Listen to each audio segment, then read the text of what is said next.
Hello guys, welcome to our channel. তো আজকের এই ভিডিওতে আমরা কথা বলবো মোহনবাগানের সেকেন্ড আইএসএল ম্যাচ নিয়ে। ম্যাচটি কবে, কোথায়, কোন টিমের সাথে হবে সেটা তোমাদেরকে গত ভিডিওতেই জানিয়েছিলাম। তো আরও একবার জানিয়ে দিচ্ছি, মোহনবাগান পরের ম্যাচ খেলবে চেন্নাইন এফসির এগেনস্টে।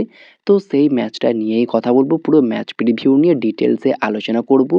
মোহনবাগানের একাদশ কেমন হতে পারে এই ম্যাচে, কি পরিবর্তন হতে পারে, সব কিছু বিস্তারিত আলোচনা করব এই ভিডিওতে। তো ভিডিওটা ইন্টারেস্টিং হবে, শেষ পর্যন্ত দেখতে থাকো। আর আমাদের এই চ্যানেলে যারা প্রথমবার এসেছো তারা অবশ্যই সাবস্ক্রাইব করে পাশের বেল আইকনটিতে অল প্রেস করে দিও। তো চলো শুরু করা যাক। তো প্রথমেই আমরা কথা বলে নেব Chennaiyin FC versus Mohun Bagan super giant ম্যাচটি কবে, কোথায় অনুষ্ঠিত হতে চলেছে। তো এই ম্যাচটি অনুষ্ঠিত হতে চলেছে 23শে ফেব্রুয়ারি সোমবার সন্ধ্যে 7:30 থেকে মোহনবাগানের home ground Salt Lake stadium Vivekananda জৌহরতি ক্রীড়াঙ্গনে। আর এই ম্যাচের লাইভ টেলিকাস্ট তোমরা ফ্যান কোডে এবং টিভিতে সনি স্পোর্টস 10-2 চ্যানেলে দেখতে পারবে। আর তোমরা চাইলে একদম ফ্রিতেও দেখতে পারবে, সেই অ্যাপ্লিকেশনের নামটাও তোমাদেরকে জানিয়েছি সেকেন্ড চ্যানেলে।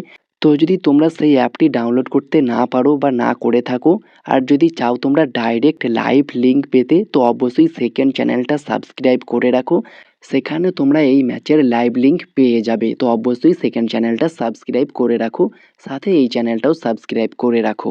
তো যদি আমরা কথা বলি এই দুটো টিমের বর্তমান পয়েন্ট টেবিল নিয়ে, তো মোহনবাগান ইতিমুহূর্তেই একটা ম্যাচ খেলে ফেলেছে, আর প্রথম ম্যাচেই কেরালাকে 2-0 গোলে হারিয়ে বর্তমানে তারা এক ম্যাচে 3 পয়েন্ট নিয়ে 2 নম্বরে রয়েছে।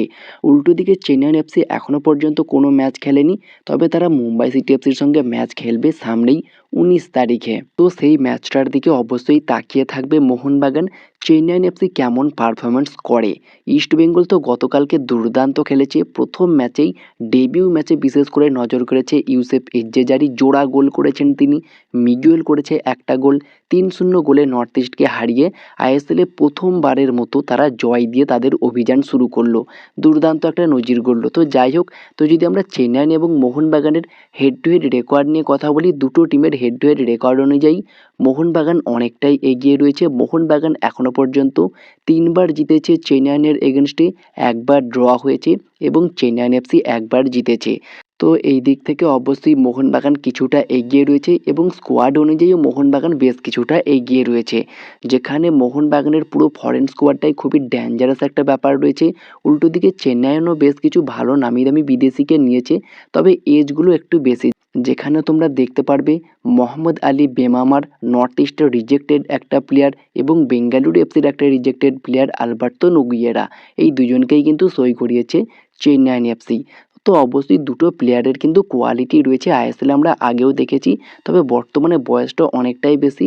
তো দেখা যাক এই মরশুমে কি করে, তবে প্লেয়ারদের এজটা কোনো ম্যাটার করে না, পারফরমেন্সই শেষ কথা। তো আশা করব চেন্নাইয়ের বিদেশিরা খুবই ভালো খেলবে। তবে ওভারঅল বলতে গেলে খাতায় কলমে দুটো দল অনুযায়ী মোহনবাগানই বেশ কিছুটা শক্তিশালী।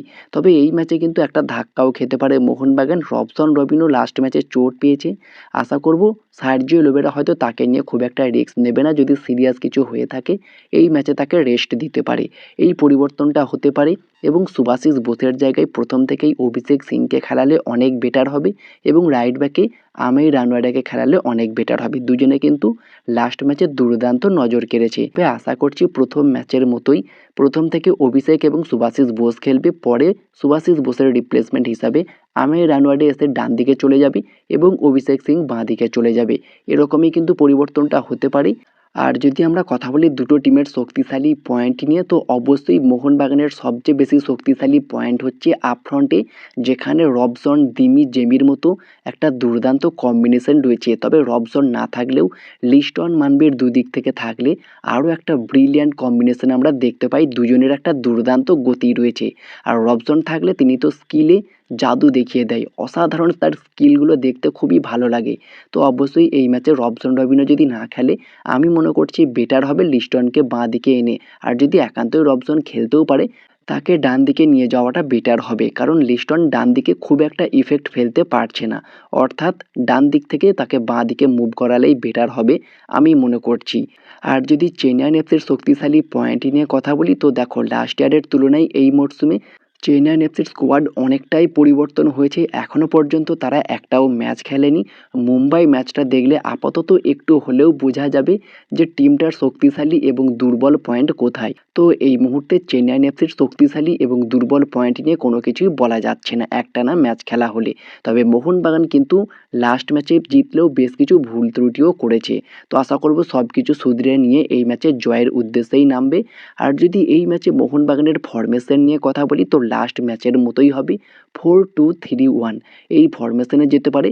তবে সেটা ম্যাচ চলাকালীন 4-3-3ও হয়ে যাচ্ছে, কখনো 4-4-2 হয়ে যাচ্ছে, কখনো 3-4-2 হয়ে যাচ্ছে, অনেক কিছুই হচ্ছে। তো সেখানে 4-2-3-1 প্রথম থেকেই থাকবে। তো যে লাইন আপটা আমরা দেখতে পারি 4-2-3-1-এ মোহনবাগানের, সেটা হচ্ছে অবশ্যই গোলকিপারে বিশাল কাইত, 4জন ডিফেন্ডারে লেফট ব্যাকে ক্যাপ্টেন সুভাশিস বোস, রাইট ব্যাকে অভিষেক সিং। লাস্ট ম্যাচে দুর্দান্ত খেলেছে এই অভিষেক সিং, দারুণ নজর কেড়েছে, প্রচুর ইমপ্রেস করেছে সার্জিও লোবেরাকে এবং মোহনবাগান সমর্থকদেরকেও। পাশাপাশি দুজন সেন্টার ব্যাকে সেই যুগলবন্দি খেলবে লাস্ট ম্যাচের আলবার্তো রড্রিগেজ সাথে মেহতাব সিং। দুজনেই লাস্ট ম্যাচে শুরু করেছিল, তবে সবচেয়ে বড় বিষয় একটা ক্লিন শিট রাখতে পেরেছে। এবং তিনজন মিডফিল্ডে আপুইয়া ডিফেন্সিভ রোলে এবং থাপা থাকবে সেন্ট্রাল মিডফিল্ডার রোলে। আর অ্যাটাকিং মিডফিল্ডে থাকবে Dimitri Petratos. Dimitri Petratos last ম্যাচে একটা অ্যাসিস্টও করেছে। তো আশা করব ধীরে ধীরে নিজের পুরনো ছন্দে ফিরবে। আর যদি আপফ্রন্টে ফরওয়ার্ড নিয়ে কথা বলি, বাঁ দিকে অবশ্যই আমি মনে করছি লিস্টন কোলাসোকে নিয়ে আসা উচিত লেফট উইঙ্গার পজিশনে। লিস্টন কোলাসো কিন্তু লেফট উইঙ্গারেই অনেক ভালো খেলে থাকে। আর রাইট উইঙ্গারে যদি রবসন খেলতে পারে তাহলে রবসন, না হলে মানবীর তো থাকছেই। মানবীর কিন্তু অলওয়েজ ফার্স্ট ইলেভেনে খেলার ক্ষমতা রাখে, তিনি কিন্তু বেঞ্চে থাকার প্লেয়ার নয়। তো সেই ক্ষেত্রে অবশ্যই রবসন যদি খেলতে না পারে মানবীরকে অবশ্যই স্টার্ট করানো উচিত, যেখানে কিয়ান সোহেলের মতো প্লেয়ার কিন্তু বেঞ্চে অলরেডি রয়েছে। তো অবশ্যই লিস্টন কোলাসো বাঁ দিক থেকে, ডান দিক থেকে মানবীর বা রবসন। আর অ্যাজ এ সেন্টার ফরওয়ার্ড হিসাবে লাস্ট ম্যাচের গোল স্কোরার জেমি ম্যাকলারেনই স্টার্ট করবে আশা করছি। তবে জেমি ম্যাকলারেনের খেলার চান্সটাই সবচেয়ে বেশি জেসন কামিংস থাকলেও। তো এরকমই একটা লাইন আপ আমরা দেখতে পারি এই ম্যাচেও। তো লাইন আপটা যেরকম হলো তোমাদেরকে আরও একবার বলে দিই। গোলকিপারে বিশাল কাইত, 4জন ডিফেন্ডারে সুভাশিস বোস, আলবার্তো রড্রিগেজ, মেহতাব সিং, অভিষেক সিং। 3জন মিডফিল্ডারে আপুইয়া, অনিরুদ্ধ থাপা, দিমিত্রি পেত্রাতস। আপফ্রন্টে 3জন ফরওয়ার্ডে লিস্টন কোলাসো, জেমি ম্যাকলারেন, মনবীর সিং। তো আমার মতে এটাই মোহনবাগানের বেস্ট লাইন আপ। তোমাদের মতে মোহনবাগানের বেস্ট লাইন আপটা অবশ্যই কমেন্টে জানিও, কোন ফরমেশনে গেলে বেটার হবে সেটাও জানিও। তো এই ছিল আজকের ভিডিওটি ভালো লাগলে লাইক শেয়ার কমেন্ট করে আমাদের চ্যানেলটিকে সাবস্ক্রাইব করে দিও। পাশে থাকা বেল আইকনটি ক্লিক করতে একদমই ভুলো না। তো দেখা হচ্ছে নেক্সট কোনো ভিডিওতে। Bye bye, have a good day.